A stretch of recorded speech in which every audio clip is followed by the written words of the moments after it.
Hey, welcome back to the Aquifer. I'm Ted Bennett, and today I'm going to talk to you about a new service that I have developed at my company, Jones and Henry, called the OptimizerPS, the virtual pump station. And what I want to talk about is a little bit that goes back to my history and development as an engineer, going back to my very first projects right out of school. As an early designer of pump stations, I was designing some large water booster pump stations for the city of Detroit as a consultant.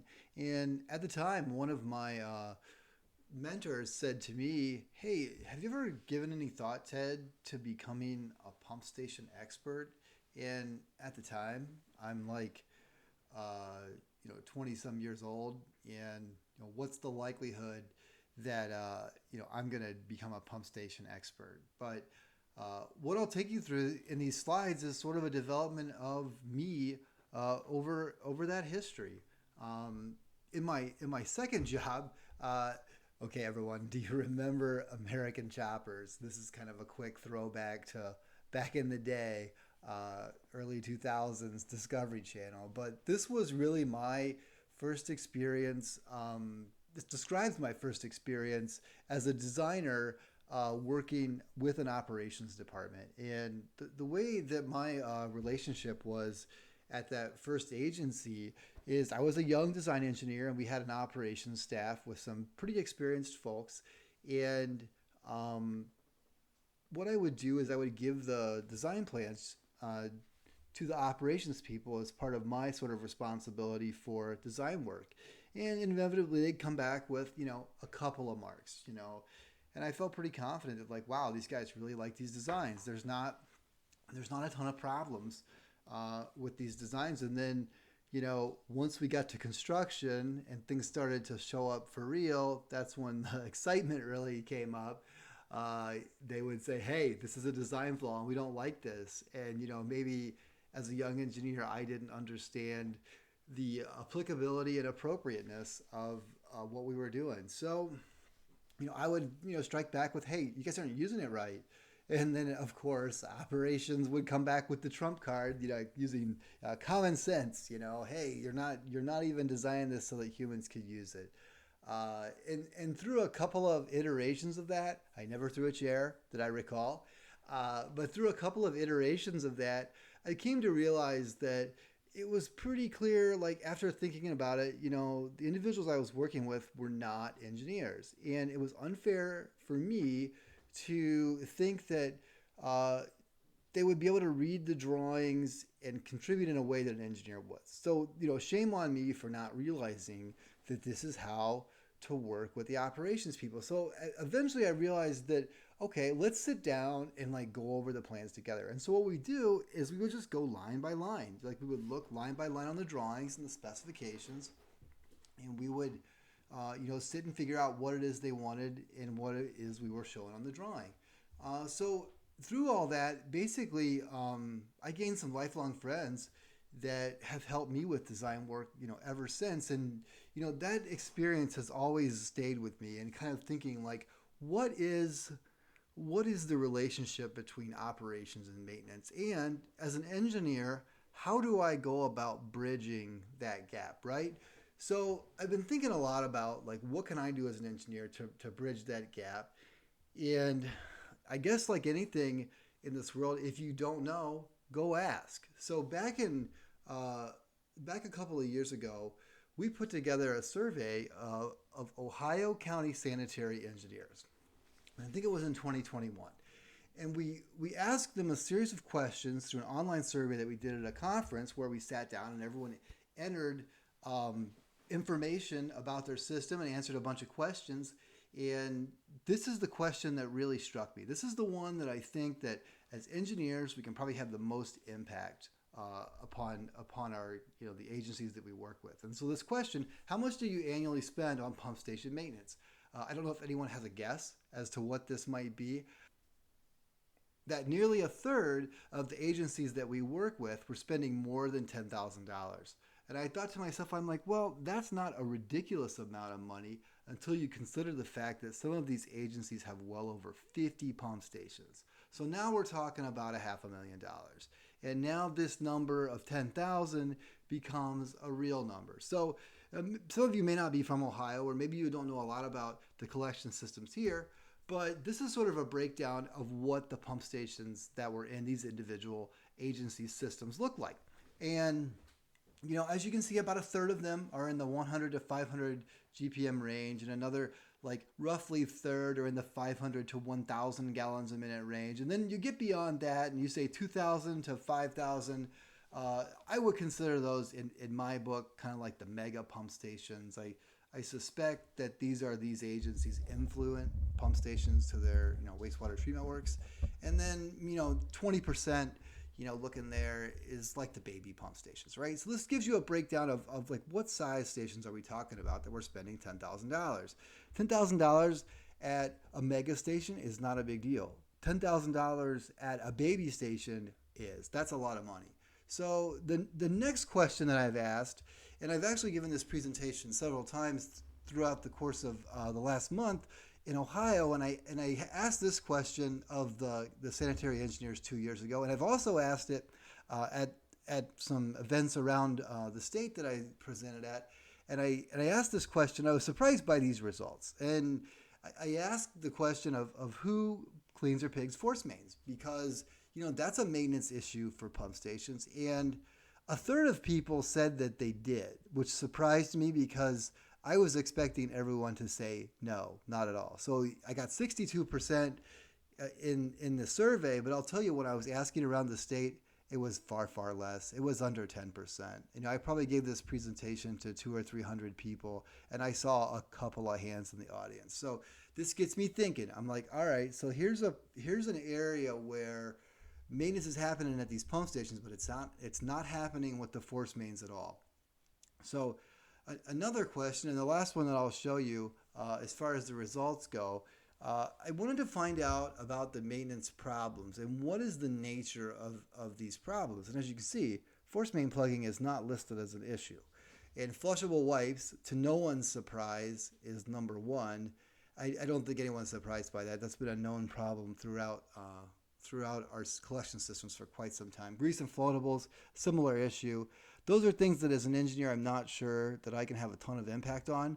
But when I see worn equipment and performance problems, that's something that interests me. That's something that as a designer and a practitioner of like hydraulics and pump station design, this is something I can get excited about. And so I'm thinking about this, like how do I bridge this gap between engineering and operations? And is there a way that I can impact the understanding of these maintenance issues costing $10,000, and what is it about worn equipment and maintenance problems that I can investigate? So historically, something that we've done for a lot of agencies is something called a pump station assessment. I've been doing these for probably about 10 or 15 years, something like that, off and on. Certainly more so in the last decade. But I've been doing these, early on. I was kind of cutting my teeth on these, and I was, just a general practitioner of this, and I come up with my own methods for doing these, and it was that way until I went to the Hydraulic Institute's summer conference last year, and I met with an individual who said, "Hey, you should check into our PSAP pump station assessment program." And I'm not gonna lie, I was a little bit skeptical about this process and like how would it help my career. So I got into it and I started doing the review courses and like looking at the study guides, and I'm like, yeah, this is pretty cool. This is like in my area. This would be something to help my pump station assessment. So I do strongly recommend that if you're interested in this kind of work, or if you do this kind of work, that you go ahead and check out this PSAP certification. It's definitely going to introduce you to a different level of sort of pump design. And what I took away from this is that there's a lot of things being done in the industry relative to pumps and pump stations and sort of pressurized flow design that are happening at the industry level, like larger than where I work, and just like kind of the water and mostly wastewater pumping, that there are things that are being done that we aren't doing yet in the water and wastewater industry. So what I would like to do is I'm interested in taking some of those concepts into the wastewater industry, and that's what I'm going to talk about here, and show you how we can leverage those concepts into our industry to bring about some new efficiencies. So these pump station assessments, nothing new here. This is something we've historically done. That the goal of this is to come up with a project or to identify maintenance or operational issues. Ideally, we're gonna try to save some energy, uh, possibly some capital savings. Hopefully, prevent like emergencies. It's sort of a proactive thing. You go out and look at your pump stations, and you try to decide, what is it that needs to be done. And so the first thing that you get from an assessment is you get a current snapshot. You get a snapshot of where you are today in the system, and it's really good information to have a baseline for the way a pump station operates. I think a lot of times these things get built, and then 15 years later, people are like, well, I'm not sure what this is supposed to pump, but honestly, I'm not even really sure what it is actually pumping. So some of the stations we go to don't have a lot of telemetry. Maybe it's just an alarm that says, hey, I've got a high level, but no one's really paying attention to like how long the pumps run. Is it running efficiently and effectively? No one knows. And so by doing these assessments, we get an idea of where we are today. And that is sort of the basis of all that we do. Knowledge is power. So I definitely think that the current snapshot is an awesome piece of information that we get from the pump station assessment. The next thing we do is we'll certainly check against the original design. And I'll be honest with you, I think our industry does a fantastic job of designing pump stations. I think overall, I don't find a lot of design problems. I think things are designed generally as they're operating. Sometimes we'll find where things have degraded over time, but I think the original designs are pretty good.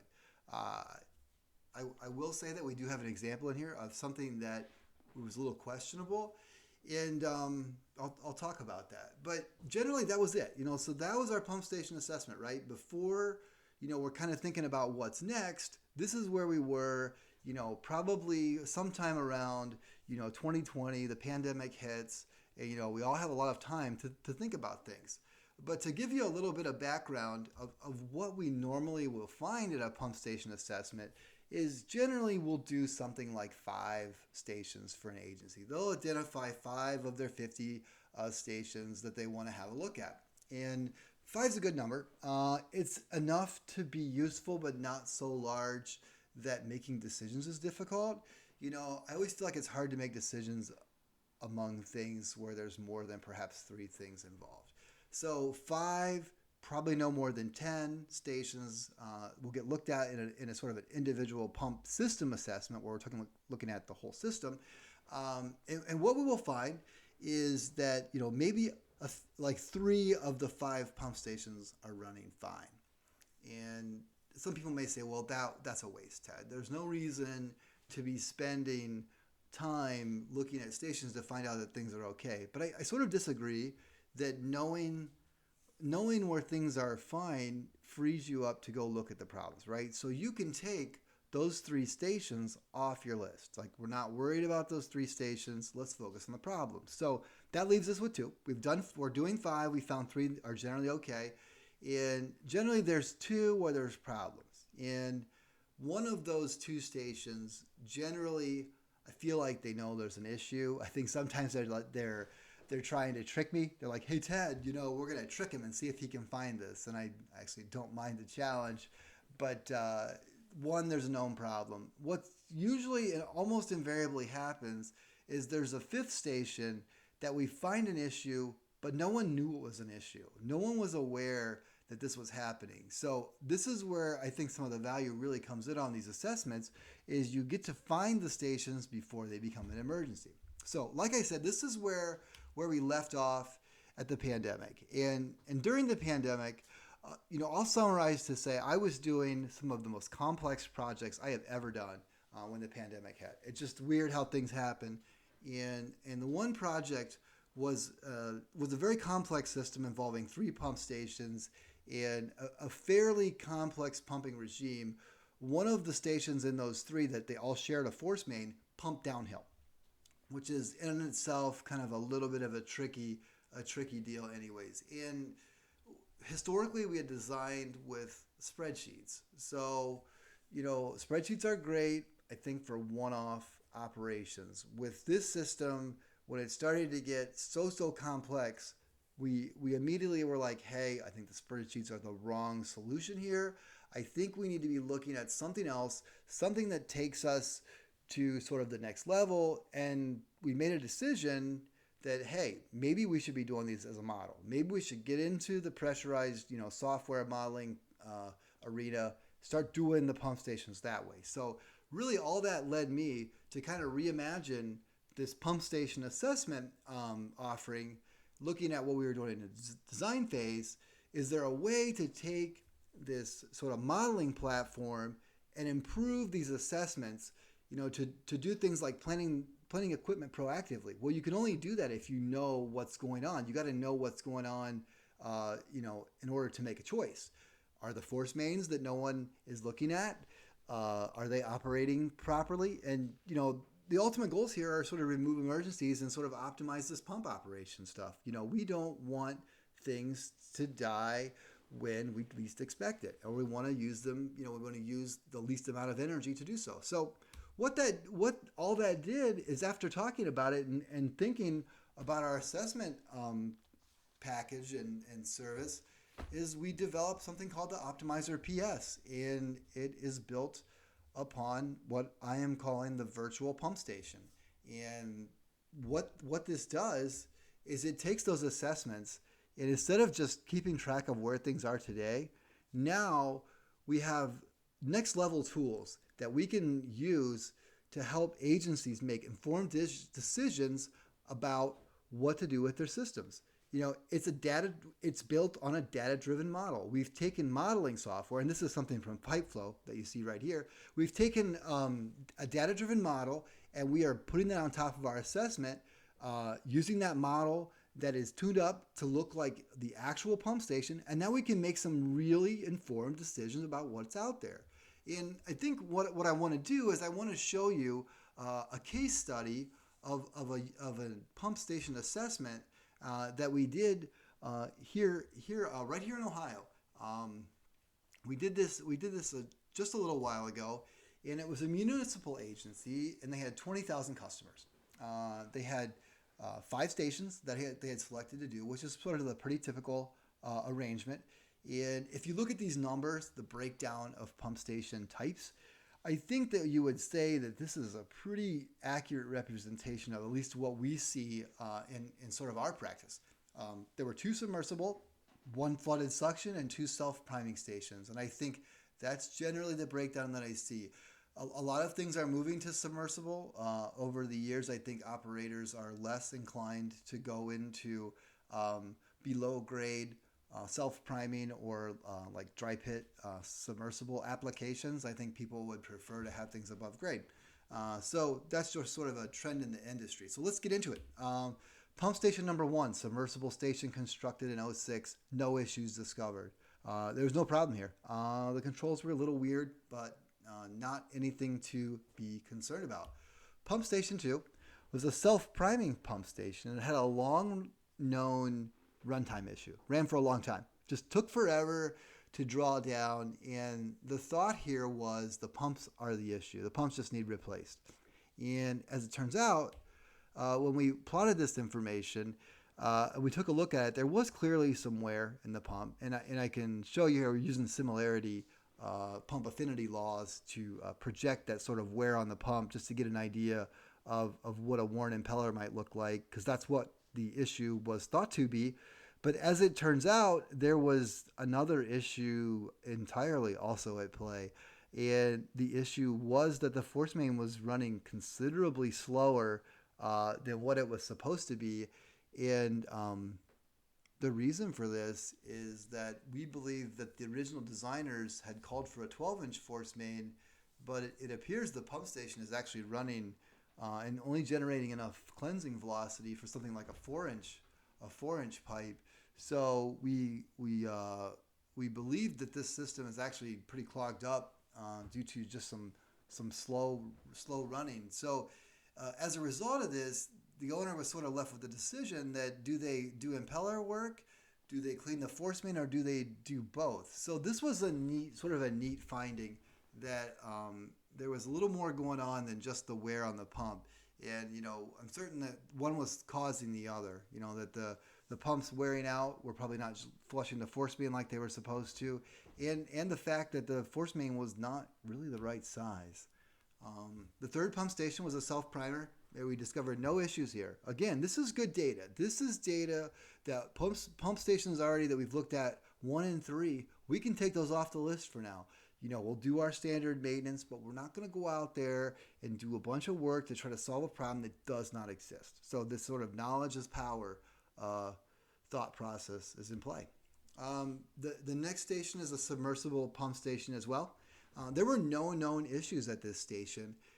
And like I say, no known issues. We were doing the drawdown testing, and here's the results.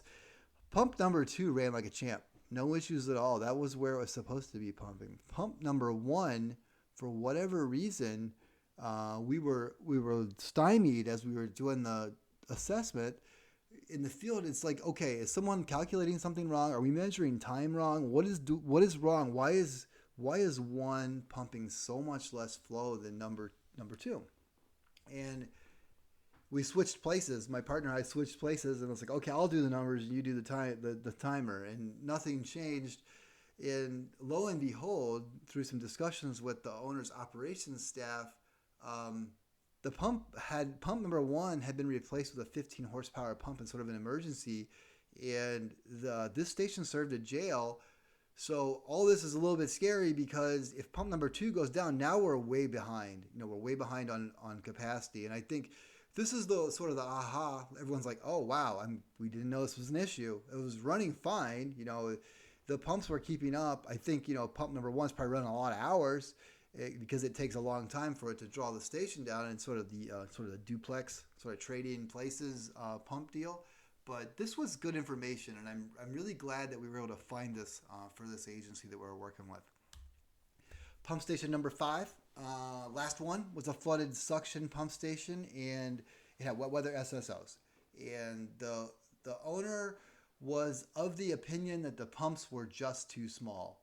And we ran the performance testing on the station, and we discovered that the issue really wasn't with the pumps. I think the owner thought that there was some wear in the pumps, or maybe somehow the pumps were not delivering what they were supposed to. What we discovered is that the pumps are delivering exactly what they're supposed to do. There was just too much flow coming at the station. And so what we did is we recommended an SSES, which is a sanitary sewer evaluation study, to go up the collection system and do video work and smoke testing and try to identify things like sewer rehab or sewer replacement, or maybe lateral sewer like downspouts or clean water connection removals. And let's go spend the money on that, and let's not spend bad money on things that don't need to be done. And so this one was one where, I wish I would have got to design a new pump station, but I'm honestly glad that I did not, because I feel like we were able to provide a service to a customer and help them make an informed decision about how to spend their infrastructure dollars. So it's unfortunate we didn't get to do a project, but now I feel like the owner is making an informed decision about doing the right project, which is the goal here. If it's not a pump project, it shouldn't be a pump project. Maybe it should be a sewer project. And what all this does is, now that we have these models and we have these systems where we know that there's things that are going on and we have a handle as to where things are pumping today, now this model will allow us to try out a lot of what if scenarios. I was working with an agency that was going to do a straight on force main replacement, and they said, well, what if we replace the force main? And we looked at it, and we kind of thought, well, maybe a pump replacement is the most appropriate solution. And through using the model, we were able to easily try out replacing the force main versus replacing the pumps. And what we found is the pumps could be replaced, but we had a problem with net positive suction head on the suction side of the pump, where the suction piping was too small. But in our modeling, we were able to easily upsize that suction piping. And now the project we're looking at, instead of replacing the force main to gain capacity, so we're actually looking at replacing the pumps and some suction piping, which is a considerably smaller project because we were talking about something like 20,000 feet of force main replacement. So this what if is very powerful for some decision making. Now, the next thing that I think benefits from these modeling packages with our virtual pump station, OptimizerPS, is pump selection. And this, I found this quote in a book. I was back in the Jones and Henry library, which is Jones and Henry is a 100-year-old engineering firm, and from time to time I get lost in the library, kind of sort around back there, just looking around. I found this book called Pump Selection, a consulting guy engineer's manual. And I'm already hooked. It says pump selection. It looks like it's old. So now I'm kind of curious, like what were people doing like relative to pump selection back in the day? Couldn't have been that many choices, right? So I'm like looking at the back of the book and the table of contents, and I flip to the first page and I find this quote. Procurement and selection of the most suitable pumping equipment is made even more difficult by high pressure, quote, sales tactics from an overdeveloped industry. And I'm like, wow, I don't think I have ever read something more appropriate to picking a pump in my career.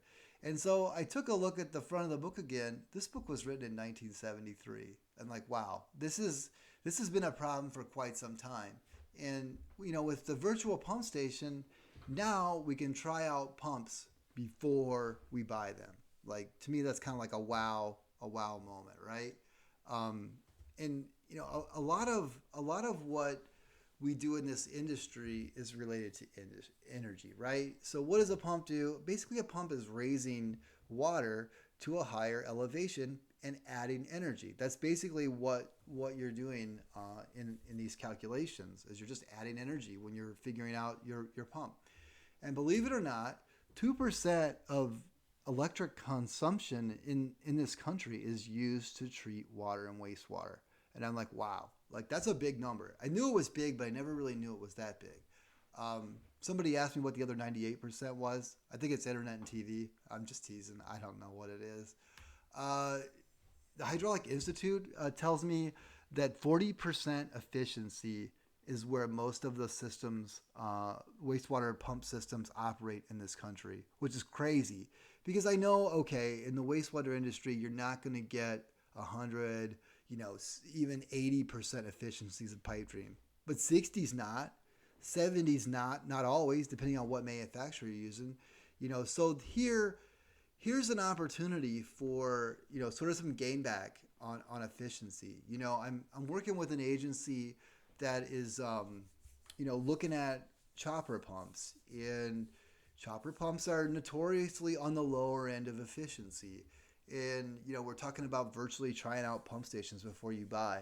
And now they can look at, using the virtual pump station, they can look at this chopper, see what the energy impacts are. Because, right, the efficiency is going to go down. If we go from a solids handling pump to a chopper pump, we're going to see way less efficiency. So now we know what that energy consumption is going to be, the difference. We're going to use more, and we can compare it to the maintenance cost. And we can make an informed decision about our choppers, our grinder pumps, are they right for us in this situation? So again, knowledge is power. And as we talk about energy, you want to be operating as close to the best efficiency point as you can be. That's what this slide is showing. Operating on the left, you're going to have all those bad things that I list there happen. Operating to the left is bad. It's like driving around with your brakes on all the time. If you go do an assessment and you find out this is the case, we can find out why that's the case using the model. And then the virtual pump station can tell us, how can we gain back that efficiency? Is there a force main that needs to be pigged?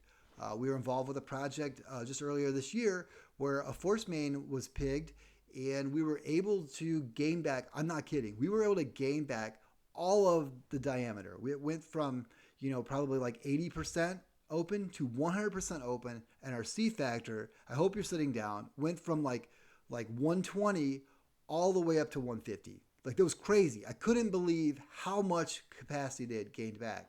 And so they were able to get their pumps a lot closer to that best efficiency point. So the model was a significantly valuable tool in trying to plan out that pigging operation. So what am I getting at? Basically, what we're trying to do is, better projects begin with better data. If you're doing the wrong project, you're not going to get the results you want. And so that's the goal here. The virtual station helps us to get there.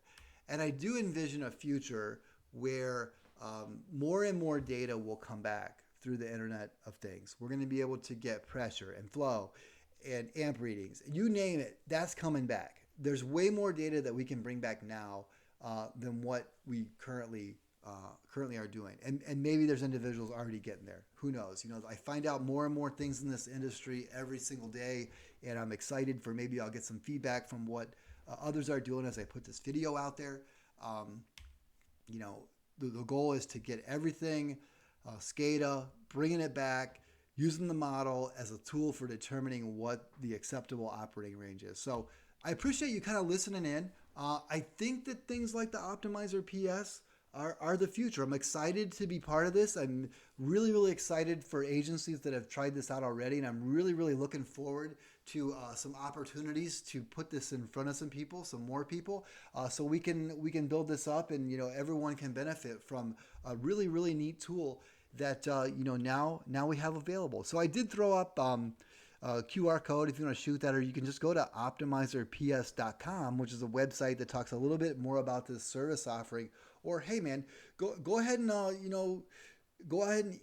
email me. Write me an email, and we'll be happy to talk to you about this. So once again, a little bit different video here on the aquifer, but I wanted to talk about something that I'm doing professionally for my firm at Jones and Henry, and I gotta hand it to the folks at Jones and Henry for letting me let me tackle this and sort of chase down something that really, really excites me about pumps and the future of this industry. So, as always, I'm Ted Bennett, talking to you from the aquifer, and I thank you for the time to present to you. And check out my other videos in the aquifer, and I don't know, write me something, give me some feedback.